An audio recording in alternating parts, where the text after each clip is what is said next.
A very good evening to all our viewers and welcome to Primetime News on TV1. For the Newsfirst team, I'm Azra San. Good evening, Joe.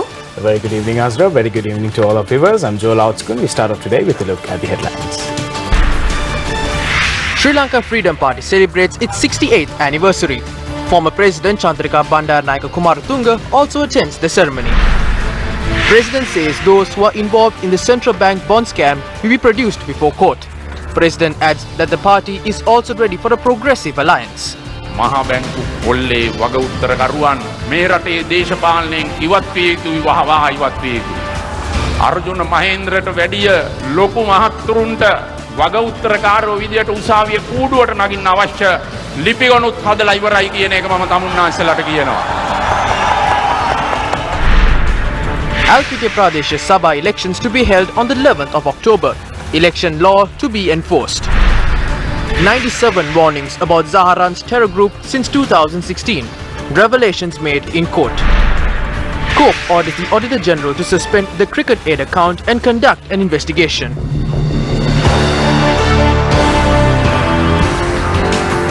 The 68th anniversary celebrations of the Sri Lanka Freedom Party took place at the Sugata Dasa Indoor Stadium today. The ceremony commenced under the auspices of the chairman of the Sri Lanka Freedom Party, President Maithripala Sirisena, following multi-religious observances. A number of political party representatives were present for the event. Advisor to the SLFP and former President Chandrika Bandaranaike Kumaratunga, former Prime Minister D.M. Jayaratne were among those in attendance. The distribution of an insurance scheme named Nidahase Rakawarne among the party supporters took place at the event, and the book titled Sunila Janavade, which comprises the future vision of the party, was presented to the President.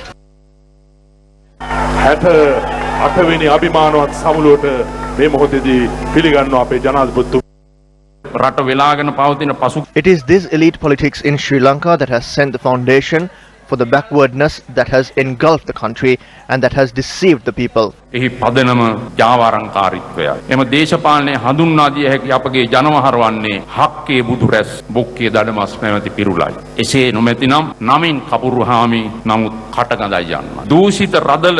The group of corrupt best friends is still a secret to the people of this country. They should be exposed, and it is important. Those who are responsible for the central bank treasury bond scam, which was a disgrace to this government, should leave politics immediately. Those who call themselves as untainted individuals are now speaking of upcoming elections. Many things will be revealed in the future. All documents required to extradite Arjuna Mahendran are ready. We have also made all documents required to ensure that those more powerful than Arjuna Mahendran take the stand in court. Arjuna මහේන්ද්‍රට වැඩිය ලොකු මහත්තුරුන්ට වග උත්තරකාරෝ විදියට උසාවිය කූඩුවට නගින්න අවශ්‍ය ලිපිගොනුත් හදලා ඉවරයි කියන එක මම තමුන්නාන්සලාට කියනවා. ආයි පළාත් සභා ඡන්දයක් නැහැ මේ රටේ. There won't be any provincial council elections in this country. According to what I have been informed by the Supreme Court, this has happened because the Parliament report in this regard was not compiled by the Prime Minister. Those in the government and in the opposition are in secret discussions with the politicians in the north. Billions were spent on drafting a constitution for 4.5 years. As usual, the government and the opposition are holding discussions with the politicians in the north just to obtain votes. Some question as to why I can't act like the former presidents. The 19th Amendment put an end to the manner in which the former presidents worked. The president who will be elected will spend more than 4.5 billion rupees on the election. But no matter who gets appointed, according to the 19th Amendment, he will not be able to do anything. The President-elect won't even get the Ministry of Defence. All those powers will be on the Prime Minister. My era is the only era where a citizen of this country was never shot using a government weapon due to political or personal reasons. Houses and media institutions weren't burned down. President's Security Division was not involved in murders or illegal activities. An indecent person from the United National Party had said that they made a mistake in 2015 when selecting their candidate. He has also said they will not be able to go to public if they make the same decision. 2015 තේරුවාගේ තේරුවොත් ඒගොල්ලන්ට පාර යන්නවත් හම්බෙන්නේ නැtei කියලා මේ මිනිස්සයා කියලා තිබුණා. මම සටන් කරුවේ නැත්නම් ආණ්ඩුව ඇතුලේ ඉඳගෙන ඔය කියන හාදයින්ගේ ඇඳුම් පැළඳුම් රෙදි බැනියන් නෙවෙයි. ඔයක්කු යට ඇඳගෙන ඉන්න අඹුඩේවත් ඉතුරු වෙන්නේ නැහැ. අඹුඩේවත් ඉතුරු වෙන්නේ නැහැ. ඒවත් රැකිලා තියෙන්නේ මම හින්දායි. ලබන ජනාධිපති වර්ණය තමයි මේ අද අපි පටන් ගත්තේ. We have started the next presidential election. Who is the presidential candidate? Who will we support? There's only one answer. And what is it? We will form the 2020 government. ශ්‍රී ලංකා නිදහස් පක්ෂයට 68යි යව. මටත් 68යි. 68 කියන්නේ The Sri Lanka Freedom Party is 68 years old. I am 68 years old too. 68 means mature. Let's start a revolutionary fight and form a government in 2020. ආණ්ඩුවක් හදමු තමුන්නාසලට ජය වේවා. Founded on a day like today in 1951 by SWRD Bandaranayake, the Sri Lanka Freedom Party was created on the basis of the Pancha Mahabalavega or the Five Great Forces. In 1952, the Sri Lanka Freedom Party contested at a parliamentary election for the first time and successfully secured 9 seats, with Bandaranayake being appointed as the opposition leader. In 1956, SWRD Bandaranayake was elected Prime Minister after the Sri Lanka Freedom Party contested the general election together with several other parties as one powerful force under the Mahajana Eksat Peramuna and won 51 seats. However, Bandaranaike's life was cut short as he was assassinated, and it was his widow wife Sirimavu Bandaranayake who took on the reins of the party and contested the general elections in June 1960. Sirimavu Bandaranayake received the honour of being elected as the first female Prime Minister in the world. The party, which faced numerous hardships after the year 1977, was given new strength and hope in 1994 by the daughter of the SWRD and Sirimavu Bandaranayake, Chandrika Bandaranayake Kumartunga, who went on to be elected as the nation's president. The Sri Lanka Freedom Party turned to new avenues with Mahinda Rajapaksa, who won the 2005 presidential election, being appointed as the leader of the party. In January 2015, Maithripala Sirisena was appointed as the leader of the Sri Lanka Freedom Party, and it was a historic moment for the party.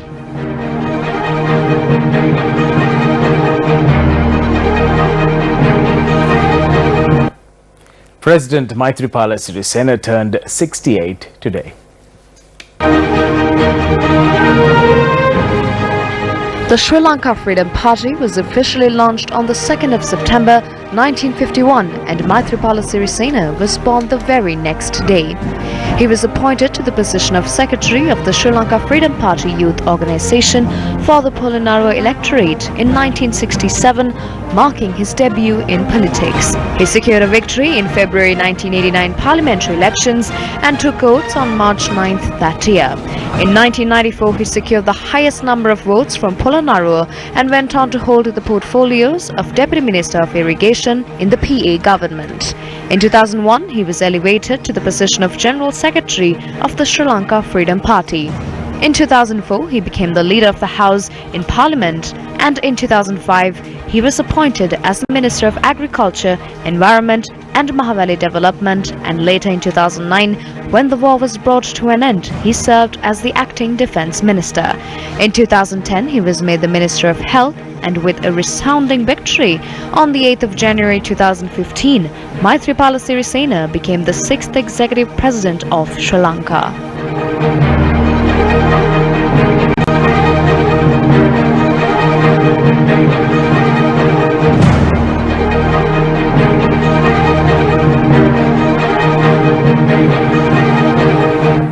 Executive Committee officers of Sri Lanka Cricket appeared before the Committee on Public Enterprises or COPE today. Now, for the latest details, we are joined by Jayamal Ratnayake, who is at the parliamentary premises. Jayamal. Officials from Sri Lanka Cricket appeared before the Committee on Public Accounts or COPE in order to provide statements and to testify. Now, it should be noted on the outset that several very competent authorities of Sri Lanka Cricket, including the President, the Vice President, the CAO or the Chief Administrative Officer, and several other executive members of Sri Lanka Cricket failed to appear before the committee for the 4th consecutive time, and it was only the Secretary and other officials from Sri Lanka Cricket which appeared before the Committee on Public Enterprise. Now, several revelations that were made during the Committee on Public Enterprise Proceedings was that firstly, the Surya Weather ground, which was constructed at a cost of 5 billion rupees, although there was an estimate of only 900 million rupees, and the officials who appeared at the committee today failed to answer as to how 5 billion rupees was spent on constructing the Surya Weather ground, whereas the estimated cost was only 900 million rupees. Moreover, Sri Lanka Cricket had incorporated a charity fund named Cricket Aid with the prime objective of providing funds to people who are suffering from lung-related diseases.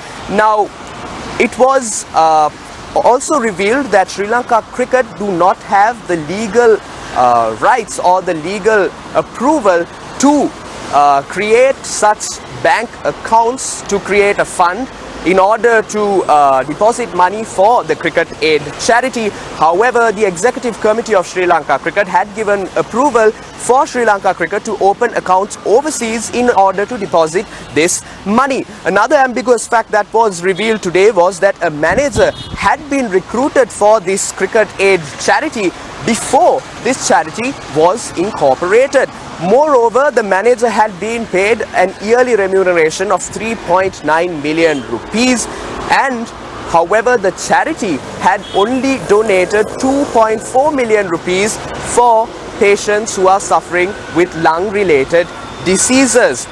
Furthermore, there had been an accounting platform or an accounting application that Sri Lanka Cricket uses. It is named Sage. However, it was revealed at today's proceedings that they had been keeping their accounts on Excel sheets, where it is easier for the invoices to be doctored and changed according to their will. So, based on these revelations that were made, several members of the COPE committee came to a conclusion, including Minister Sujiva Senasinghe, Lakshman Seniviratne rather, and the chairman of COPE itself, Member of Parliament Sunil Hadunetti, had said that Sri Lanka Cricket has turned out to be one of the most corrupt governing bodies in the country, and that is the latest from the COPE committee proceedings. Well, thank you, Jamal, for that update. Moving on to a news that made it to the headlines this evening.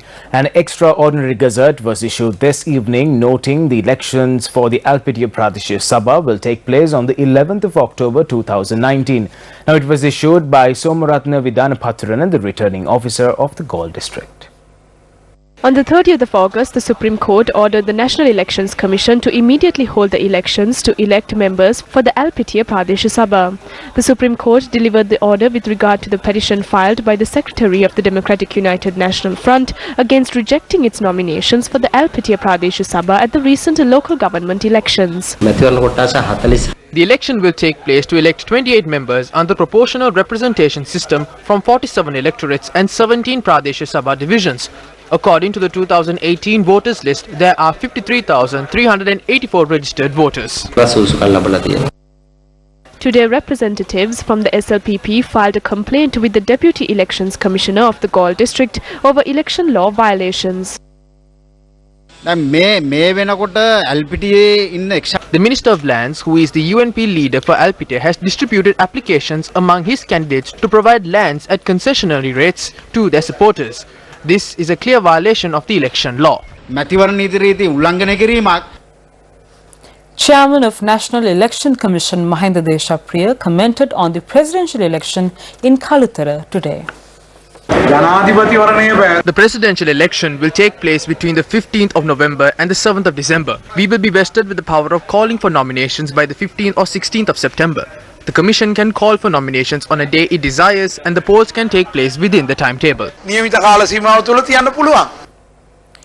The UMP parliamentary group sent another letter requesting Minister Sajith Premadasa be made the party's presidential election candidate. Now, Deputy Minister Nalin Bandaru elaborated on this said letter. We will sign another letter. The previous letter requested for the UNP Working Committee and the Parliamentary Group to be summoned together to discuss the matter on the presidential election candidate. Our request is for the Deputy Leader Sajith Premadasa be made the presidential election candidate. නම් කරන්න කියන ඉල්ලීම තමයි අපි කරන්නේ. අදානේ අනික අපේක්ෂකයෝ ඉදිරිපත් කරලා තියෙනවාද රනිල් වික්‍රමසිංහ මහත්මයාට ජනාධිපති අපේක්ෂාත්වය දීලා සජිත් ප්‍රේමදාස අමාත්‍යතුමාට අග්‍රාමාත්‍යවරුන්ට දෙන්න කියලා. නෑ කිසිම එහෙම ඉල්ලීමක් කරලා නෑ. මම දැනුවත්ව. එහෙනම් ඉල්ලුවොත් ඒක සන්දානෙන්නේ. That will not be decided by the alliance. The party will decide on who the candidate is. Therefore, they should not present this to us. We will present it to them. මම නෙමෙයි අපෙන් එතුමාලටයි මේක ඉදිරිපත් කරන්නේ. Questions were posed to former Minister Sarath Fonseca on the UMP's presidential election candidate, and here's his response. දැන් කාගේ හරි නමක් යෝජනා වෙලා තියෙනවද? දැන් තීරණයක් කරලා තියෙනවද? දැනට අගමැතිතුමා පක්ෂ නායකයා ඉල්ලනවා කියන මතයේ ඉන්නවා. සරත් පොන්සේක මැතිතුමා කියන්නේ Sarath Fonseca is not a person who contested from the United National Party. At the 2015 polls, his political party did not even secure 40,000 votes. He came from the national list. He made the wrong decision and his voter base of 300,000 dropped to just 25,000. Therefore, his stance is not the stance of the UNP. He is just one person. Majority of the UNP requests to name Sajith Premadasa to be named as the presidential candidate. I think කියන්නේ සජිත් ප්‍රේමදාස මැතිතුමා තමයි ඉදිරිපත් කරන්න ඕනේ කියන එක. The presidential candidate of the SLPP attended the Samruddhi Trade Union Representative Summit today. Gotabaya Rajapaksa was the first person to attend the summit, and following a warm welcome, he addressed the gathering. දිලිඳුකමින් ඉහළට ජනතාව ගෙනෙන්නේ කොහොමද කියන කාරණා. How do we move people away from poverty? Over the years, I studied the mechanisms adopted by other countries on this matter. I received an invitation from China last year to do a research on eradicating poverty in China. What kind of an income can you earn from cultivating murunga? I met a youth. He makes cordial from watermelon and exports it. Many such instances can be seen around the world. I met another youth. He is from my school who has failed his advanced levels. Himself and his friend play video games, uploads it on the internet and earn a huge amount of money. If you have children, let them know that they can earn money by playing video games. තමුන්නාන්සලාගේ තරුණ ළමයි ඉන්නවා නම් ඒගොල්ලන්ට කියන්න video game එක සෙල්ලම් කළත් මුදල් හම්බ කරන්න පුළුවන් අද. At the conclusion of Gotabaya Rajapaksa's speech, leader of the SLPP Mahinda Rajapaksa attended the summit.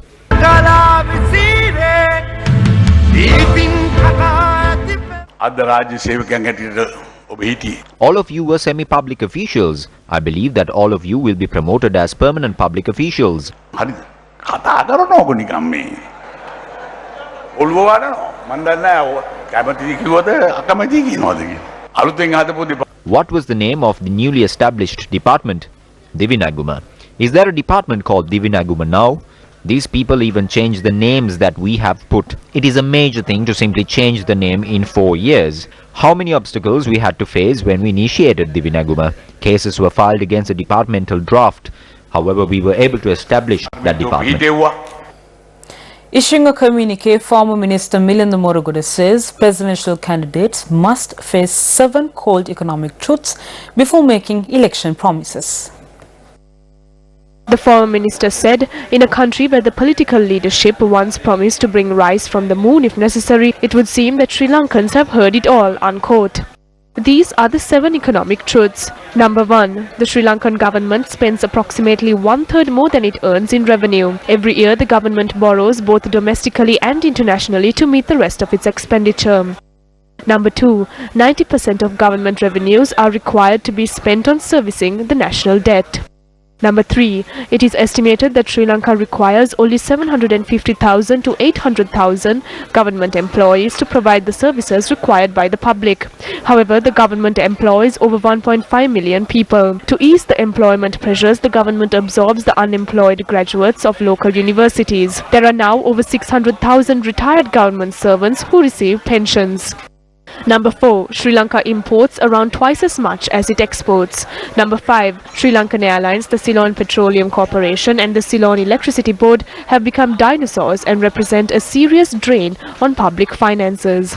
Number 6. Although Sri Lanka is considered to be an upper middle income country, nearly 40% of the population is on the Samruddhi welfare program. And number 7, 25% of the Sri Lankan workforce is employed in agriculture. Experts say that in an economy such as ours, agriculture employment should be 15%. The communique concludes saying, quote, any person wishing to responsibly lead this country must have the political courage and moral strength to present clear proposals and policies that will address at the bare minimum the above issues, unquote. At the Supreme Court today, it was revealed intelligence services had issued 97 warnings about possible attacks by the extremists led by Mohammed Zahran targeting key locations in Sri Lanka. Now, President's Counsel Sanjeeva Jayawardene informed court the warnings were sent to the Defence Secretary and the IGP by the State Intelligence Service. Fundamental rights petitions filed against ex-Defence Secretary Hemasiri Fernando and IGP Pujit Jayasundara, who was sent on compulsory leave, were considered today. The petitions were filed against them for failing to take measures to prevent the April 21st attacks and request an order be made on the Attorney General to take action against Fernando, Jayasundara and all those responsible. Presenting facts before a full bench at the Supreme Court, President's Counsel Sanjeeva Jayawardene said, according to affidavits and documents submitted to court by DIG Nilantha Jayawardene, the Director of the State Intelligence Service, these 97 warnings were sent from 2016 to April 2019. PC Jayawardene said the responsibility on national security is not limited to the Defence Secretary, the IGP or other security forces, but it also applies to the Cabinet of Ministers as well. He pointed out, according to the 19th Amendment to the Constitution, the Cabinet is vested with a collective responsibility on national security. President's Counsel Manohara De Silva pointed out, the President, Prime Minister or any other party cannot shy away from their responsibility by saying one was not aware of the attacks or one was not summoned to the Security Council. He argues there is no necessity for one to go to the authorities and request for security be provided. PC De Silva stressed the people elected individuals into positions and such individuals are maintained with public funds not to follow the agenda of saving themselves by simply saying they were not aware of anything. Submissions by councils appearing for 12 fundamental rights petitions naming former Defence Secretary Hemasiri Fernando, IGP Pujit Jayasundara, who has been sent on compulsory leave, the Cabinet, including the Prime Minister as respondents, concluded this evening. Tomorrow, the Attorney General and the respondents will make their submissions. Gotabaya Rajapaksa has promised His Eminence the Cardinal once he comes into power, an independent commission would be appointed to probe this attack. That's something good. But we must tell Gotabaya Rajapaksa to also make a promise to the Cardinal he would appoint an independent commission to probe the deaths of Anthony Fernando in Shillong, Roshen Chanaka in Katunayaka, the people of Ratupaswala as well as Lasantha Wickramatunga, all which took place during their administration, and justice be served to those families.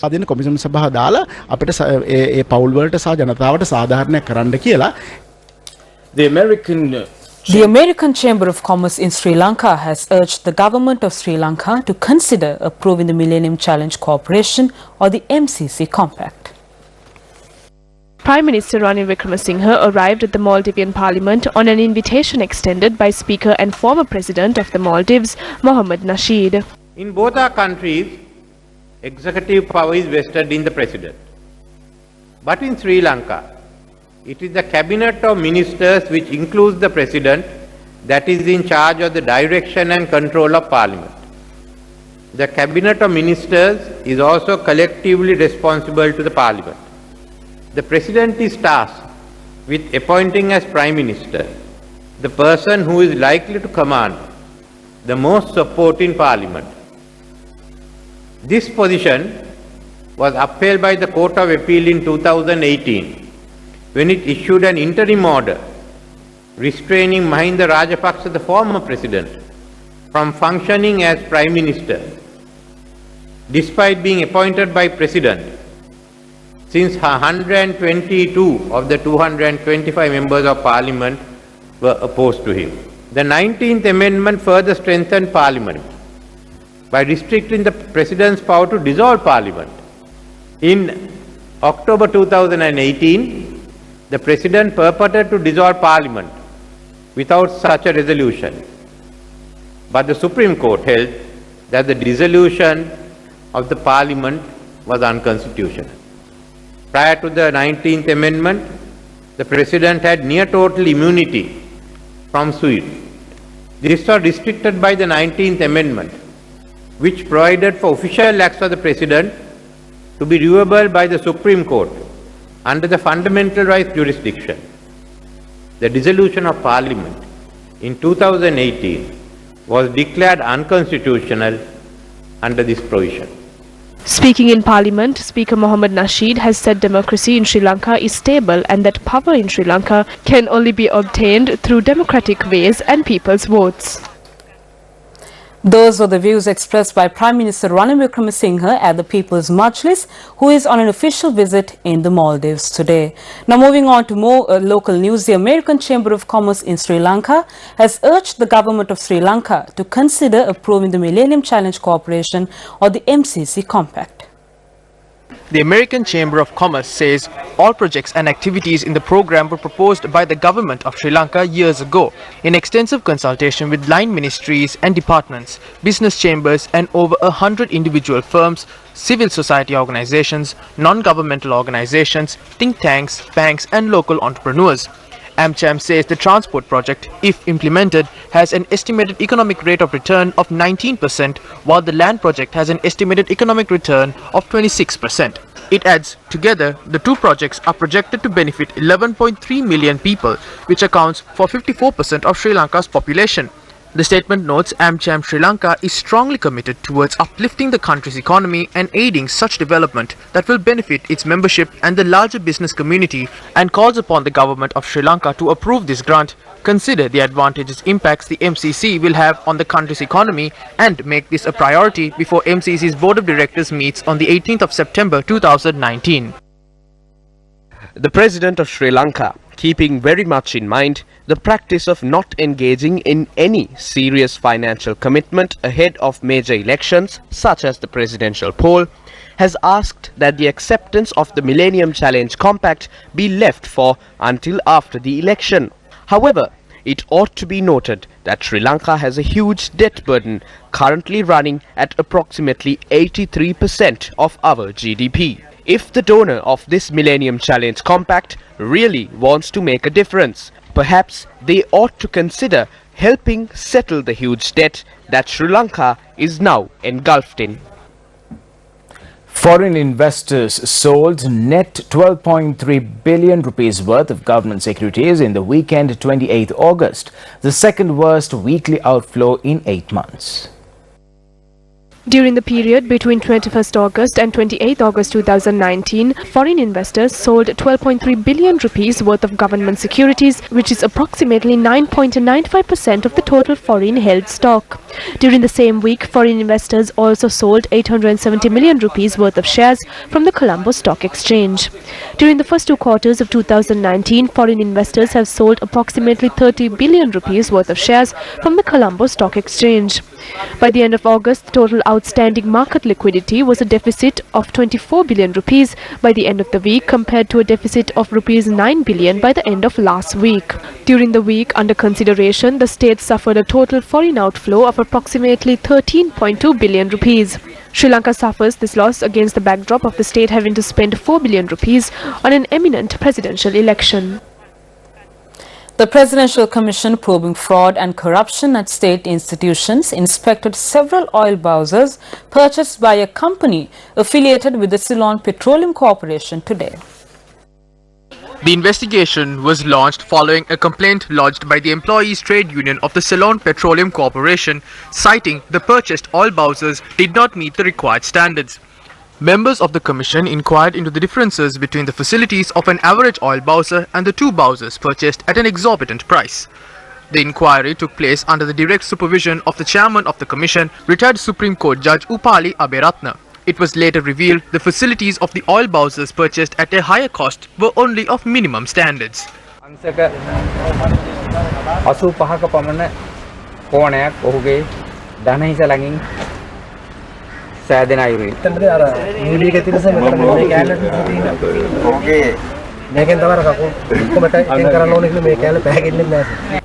The complaint is due to be heard on the 16th of September.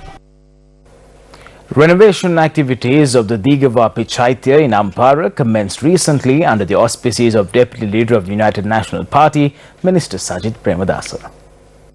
A total sum of 852.5 million rupees from the Central Cultural Fund were allocated for the renovation, which will be done in 3 years.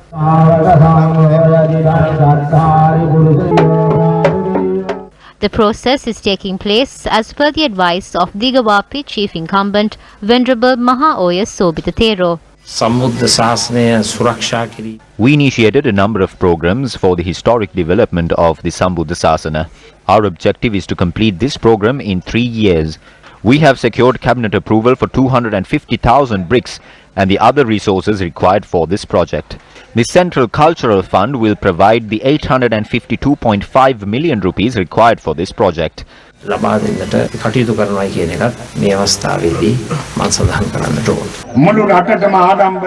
We can be pleased that there is someone with the urge to protect the Sambuddha Sasana, and it is something the whole country can be proud of. At this moment, when the foundation stone was placed for the renovation of this structure, I wish to reiterate there is a leader who has the urge to protect the Sasana. The Australian High Commission conducted a media briefing in Negombo today. The Australian High Commissioner to Sri Lanka, David Hawley, was present and introduced Major General Craig Furini, Commander of the Joint Agency Task Force on Operation Sovereign Borders from Australia, to speak on the issue of illegal migration from Sri Lanka. Major General Craig Furini made the following remarks regarding his second visit to Sri Lanka in recent months. Let me be clear. I have one simple message. Do not come to Australia illegally by boat. You have zero chance of success. This is clear as 13 Sri Lankans found out about 2 weeks ago who were returned having risked their lives at sea and wasted their money to end up back where they started. Since Operation Sovereign Borders started in 2013, we have returned 865 people from 37 boats to their countries of departure or their countries of origin. This includes 204 Sri Lankans from 12 boats. Australia and Sri Lanka are working together in security agencies to curtail this illegal migration as well as the human trafficking, where innocent people are being lured and their money being robbed by human smugglers. We do our patrolling here in our waters. Australia do their patrolling in their waters. Not only the ships, even by aircraft and even by space. So it's a zero chances, reiterated. And one last thing, there are legal ways of going to Australia, not the illegal ways. Well, on that note, we wrap this edition of Primetime News. Thank you very much for stopping by. Enjoy Lautskun. And I'm Azra San. Take care and good night. Good night.